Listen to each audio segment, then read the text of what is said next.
আসসালামু আলাইকুম দর্শক, এখন আমি আছি কিন্তু উল্লাপাড়া জনতা হাটে। তো আপনারা যারা কুরবানি গরু কিনতে চান তারা অবশ্যই আসবেন। তো এখানে তিনটা গরু দেখতে পাচ্ছেন। তো মাঝখানে এটা কি জাত মামা?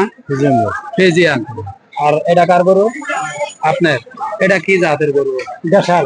দেশাল। দিক দিয়ে সারছিল। তো এটার দাম কত রাখছেন? 230। 2,30,000। 2 লাখ। এটা কি আপনার পালের গরু নাকি? পালের গরু। পালের গরু। মানে আপনার গাভী থেকে মানে এটা হ্যাঁ, জি, জি। মানে একবারে জন্মগত ভাবে পালের গরু। তো মামা এটা আপনার কিসের গরু? আমাদের ফিজিয়ান। ফ্রিজিয়ান। কেনা গরু না পালে? পালের গরু। পালের গরু। তো কতদিন পালছেন এটা? 2 বছর। 2 বছর। তো কুরবানি যারা দিবে মানে দাঁত হয়েছে তো মানে যেটা বয়স ওটা হয় না? কোরবানি চলবো কিন্তু বয়স রাতে নাকি। দাঁতে নাই। না দাঁতলে কি কুরবানি হয়? যাই হোক, আমার জানা নাই। তো এটা দাঁতে নাই এখন, তাই না?